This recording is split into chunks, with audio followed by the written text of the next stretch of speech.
what they're mad about. 41 nationally televised games, and they are furious over it. I can't understand. The WNBA is currently facing an intense fan base feud. On one side, Asia Wilson and her supporters are reportedly considering boycotting games featuring Caitlin Clark. On the other side are the millions of new fans that Caitlin has attracted to women's basketball with her talent and charisma, questioning why there's animosity towards someone who is helping elevate the league's profile. This conflict highlights the growing divide within the WNBA community as it grapples with clashing perspectives on players and their impact on the sport's popularity. But you want to boycott the one player, looking right at you, Angel Reese and Asia Wilson, one player that has caused the revenue to go way up in the monetary values. That's what you want to do. You think you're helping these women? The WNBA is currently generating unprecedented excitement, with Indiana Fever games selling out like Beyoncé concerts, ESPN increasing its coverage, and social media buzzing with highlights and debates about Caitlin Clark. However, instead of celebrating this surge, some disgruntled veterans and their fans view it as a threat. It seems that the real adversary isn't mediocrity or irrelevance, but rather success, especially when it comes from Caitlin. This highlights the complexities of the league's evolving dynamics amidst newfound popularity. The original fans, activist fans, that's what they are, all right? Just keeping it real. They don't like the fact that you want to watch these games. They don't like the fact that you are 3 or 4 times the amount of them. Have you seen the latest news? An all-out fan skirmish is brewing over Caitlin Clark's games, which are set to air nationally 41 times this season, more than any other player in the league. Some fans are so irate that you'd think Clark had taken their lunch money. The internet is awash with dramatic protests reminiscent of a hyperbolic teen dystopian novel, all sparked by the popularity of one rookie who dared to capture the spotlight. This controversy underscores the tension surrounding rising stars in the league. Here, Caitlin Clark in the Fever will have more nationally televised game than any NBA player this year. Sorry, LeBron. Sorry, Luka. Sorry, every other player in the league. Let's be honest. I've seen the NBA ratings. She's beaten most of them. Believe it or not, there are actual WNBA fans, yes, grown adults, actively planning to boycott Fever games to decrease ratings. Just think about how frustrated you have to be with someone else basking in the spotlight to devise a strategy that harms your own league's numbers. This isn't merely a rogue Reddit thread. Certain boycott proponents are connected to WNBA media circles, encouraging people to skip the games or watch through dubious streaming services, as if that will somehow teach ESPN a lesson. The whole situation reveals the tangled dynamics of fandom in today's sports landscape. So they're all mad right now, furious, and my goodness, guys, they're talking boycott. Oh, what? Oh, there's strength in numbers. There's tens of you. Reality check. Caitlin Clark isn't just outshining WNBA stars, she's poised to outdo the NBA's biggest names too. This season, she's set for more national TV games than LeBron James, Luka Doncic, Steph Curry, and Kevin Durant. It's no fluke, it's a seismic shift in the sports landscape. Clark is commanding the spotlight in basketball culture. And it's not Asia Durr, as the naysayers might have you believe. She's breaking boundaries and redefining what it means to be a star, and the attention is far from fleeting. And yes, I understand. This is a very, very small minority. It is a very small minority of people, but it is a loud, vocal minority. And this is not the general public. This is not the general population. Let's take a moment to focus on Asia Wilson, because if jealousy were a stat, she would be leading the league. While Caitlin Clark is breaking viewership records and selling out arenas, Asia seems more focused on subtweets than on her game stats. Instead of embracing this surge of attention for women's basketball, Wilson has resorted to throwing shade like it's part of her defensive strategy. It's almost surprising to see how someone so accomplished can come across as so bitter. You'd think the WNBA had handed Caitlin her own network, given Asia's reaction. The reality is, she's not losing anything. She's simply unfamiliar with sharing the spotlight. After years of being the star unchallenged and undisturbed, now a younger, flashier, and more marketable player has emerged, and suddenly it's all Caitlyn's getting too much attention. Here's the news flash. Attention is earned, not given. Clark is delivering a consistent performance, while Wilson radiates a bitter, big sister energy in the group chat. Asia Wilson is her name. Quote, "It doesn't matter what we all do as black women, we're still going to be swept underneath the rug. That's why it boils my blood when people say it's not about race, because it is." You'd expect a 3-time MVP to exude confidence, but watching Asia Wilson respond to Caitlin Clark's ascent feels reminiscent of a Netflix star discovering their show has been canceled mid-season for something more appealing. It's not Caitlyn's fault that fans are drawn to her rather than engaging in petty Twitter drama. The cameras spotlight the current narrative, and Asia finds herself cast as the antagonist in a storyline she willingly entered. Meanwhile, a small group of longtime fans who supported the league during its quieter days now feel as if their exclusive club has been exposed. They stood by when the WNBA was niche, and with its newfound mainstream appeal thanks to Clark's popularity, they react as if someone has just stepped on their beloved vintage merch. It's a struggle between nostalgia and the evolving landscape of women's basketball. We're not supposed to talk about it out loud, maybe. That's a massive part. Straight white girl's a big part of it too. I mean, it's out loud. It's out loud. It just came out of my mouth like that. Just easy peasy. So they're mad, and they are calling for boycott. Let's be real, this so-called boycott movement isn't rooted in fairness or justice. It's driven by ego. A handful of longtime fans and players would prefer to see the league shrink, rather than let Caitlin Clark emerge as its new face. Some media personalities have called out this behavior as ridiculous, noting that true fans are too busy enjoying the games to worry about airtime.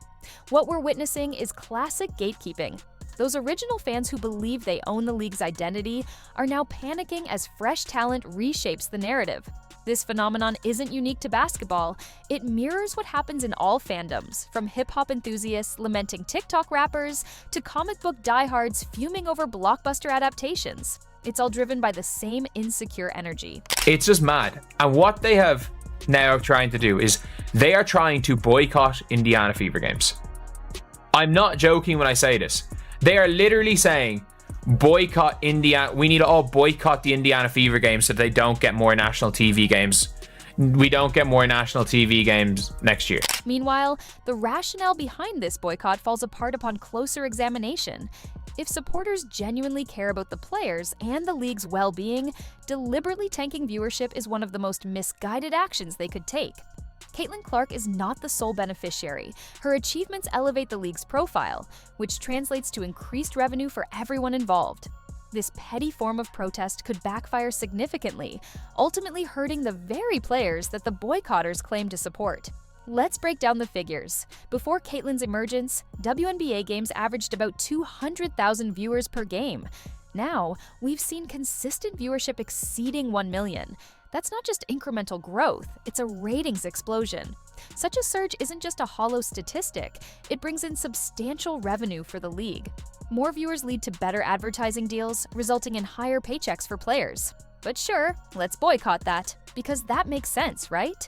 At equivalent, like, I just can't believe it. But their reasoning for boycotting the Fever games, they're literally saying, we should illegally stream the games when the Fever play our team. And I'm like, one, you are not a big enough percentage of the population for it to have any effect. Here's how the money flow works.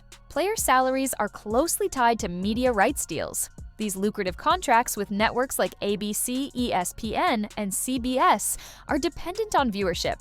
Simply put, the more people tune in, the more these networks are willing to spend. It's basic business, yet this seems to elude those advocating for a boycott. Right now, the WNBA is in the critical phase of renegotiating its collective bargaining agreement. This makes it the worst possible time to be sulking in a corner and undermining ratings. Networks are taking note of Caitlin Clark's ability to attract huge audiences and are adjusting their budgets accordingly. If the league capitalizes on this momentum, those high viewership games could significantly increase the financial potential for every player. However, if the boycott gains traction, that potential could swiftly diminish. They're actively trying to ungrow the game. And it's madness. It's absolutely madness.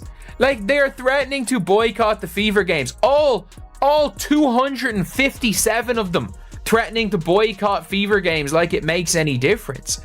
Like, these people are not fans of basketball. These people are actually not fans of the WNBA. Let's break it down. Caitlin Clark arrives, and suddenly the WNBA sees viewership soaring by 5 to 10 times its usual numbers. That's not just a minor increase, it's a monumental shift. With this kind of buzz, networks are eager, practically throwing money at the league.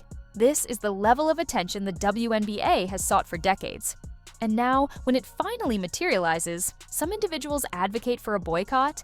It's hard to understand the logic behind that move. They just don't like Caitlin Clark. Like, this is genuinely, it's nothing to do with basketball. And it's nothing to do with Caitlin Clark, the person. There's no rhyme or reason to it, because I don't think there is a harder person to dislike. The irony of the anti-Clark movement is almost comical. It's led by those who have spent years advocating for higher pay for WNBA players, yet they're now attempting to undermine the very force that could bring it to fruition. These fans have long desired respect, visibility, and profitability for the league. Now that a rookie is accomplishing that with record-breaking viewership, some have declared that this success is too mainstream for their liking. It's perplexing how short-sighted these boycott supporters are, as they seem to treat viewership like a zero-sum game, believing that one player's success detracts from everyone else's. But that's not how it works. Higher ratings translate to more than just viewers tuning in to watch Clark. They lead to increased ticket sales, a surge in jersey sales, and heightened buzz around every team. This growth attracts sponsors who were previously unaware of the WNBA's existence. Ultimately, it's a win for everyone, except, it seems, for common sense. I don't think they understand there's no viewership before Clark.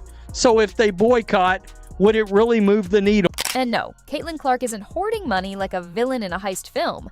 The revenue she's generating benefits the entire league. Salary caps increase, and minimum salaries rise, providing players who have worked tirelessly for modest pay a genuine chance at fair compensation. This isn't favoritism, it's a rising tide lifting all boats. Yet, some critics would prefer to sink the ship just to deny Caitlin the chance to take the helm. It's a baffling reaction to success. And it's a situation where they move the goalpost. They'll always move the goalpost. You're seeing, like, prominent figures in the WNBA media-ish space. And the reason I say media-ish space is the Twitter trolls somehow are interact with the damn actual media in a two-way conversations every day. It's meant. Here's the real kicker.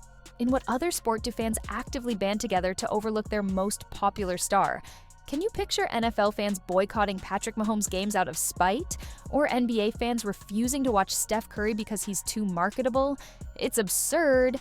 This isn't merely a strange moment. It highlights the stark differences in how women's sports are treated, particularly when someone begins to achieve significant recognition and success. The response reveals deep-seated biases still present in sports culture. If us sports fans wanted to watch this crap before Caitlin Clark got involved, we would have been watching it. I mean, I own 2 sports channels. I get paid for talking about sports for a living. I was not watching this league. Let's be clear. There's a palpable layer of jealousy smothering certain segments of the WNBA fan and media landscape. Legacy commentators and bitter Twitter users seem to view Caitlin Clark's success as a personal affront. Their mindset is rooted in resentment, thinking, we sacrificed for this league, and now you're just going to come in and outshine us? Yes, she absolutely is. That's what happens when you possess such remarkable talent and skill. Is it possible to boycott just one team's games? Like we all just illegally stream them if they're playing one of our teams? ? That's the plan. Okay, Deidre. Psychologically, this reaction makes sense. Many of these individuals have spent years gatekeeping women's basketball, curating niche communities, studying every roster, and tracking preseason trades as if they were stocks. Now, with millions of new fans arriving and asking about Caitlin Clark's merchandise, it's classic turf anxiety. Suddenly, something they believe to possess exclusive knowledge about is becoming mainstream, and it's being reshaped by someone who wasn't part of the old guard, That can be tough on fragile egos. While not every critique of Clark is invalid, comments about her defense or interactions with referees fall within the realm of fair sports analysis, the disproportionate scrutiny becomes evident. Male players often flop dramatically and argue with officials without facing similar criticism, making the intense focus on Clark appear suspicious. The heightened scrutiny she faces is infused with double standards, and many are acutely aware of this disparity in treatment. I mean, the level of dumb here, we're on a whole new scale, all right? We've reached a whole new level. I literally said, what the is this real? I couldn't believe it when I saw it. I couldn't. They really think they matter. Typical slow. Then there's the perpetual shifting of the goalposts.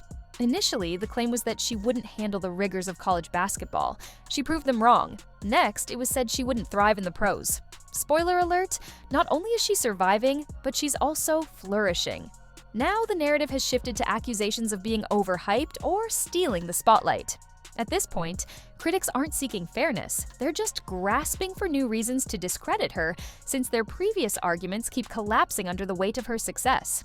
I mean, they truly are pirating the the vehicularly challenged bus at this point.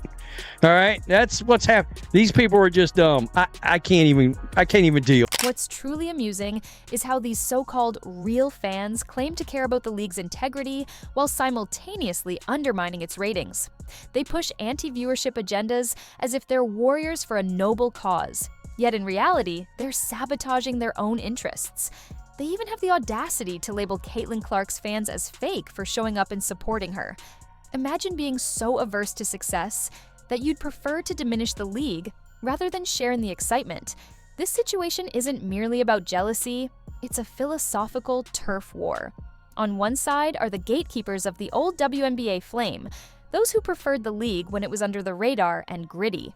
On the other side stands a surge of new fans eager to see women's basketball explode in mainstream culture, driven by a once-in-a-generation superstar. It's a clash of punk rock versus pop stardom, with Clark headlining this stadium tour. However, the backlash doesn't change the facts. Clark is elevating the league, whether the detractors like it or not.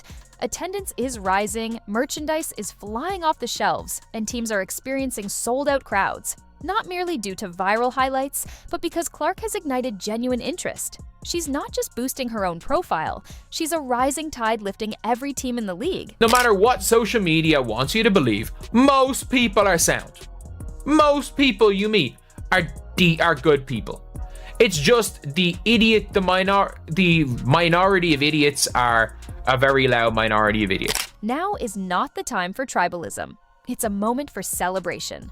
Women's sports have fought tirelessly for decades to gain visibility and relevance. And now that we have this momentum, we're finally being recognized. Sponsors are taking notice, executives are reaping rewards, and players are seeing their earnings increase, all thanks to a rookie with an incredible jump shot and undeniable charisma. Instead of creating divisions among fans, this should be a time for unity. Look at what happened with women's soccer and tennis. As new stars emerged, the entire sports landscape flourished. That's the potential we have now if we can stop the infighting and start collaborating. Clark represents the bridge to a bright future for women's sports. The wise choice is to embrace it, not to tear it down. Do you agree? Share your thoughts in the comments. If you enjoyed leaving a like and subscribing, more videos are on the screen now.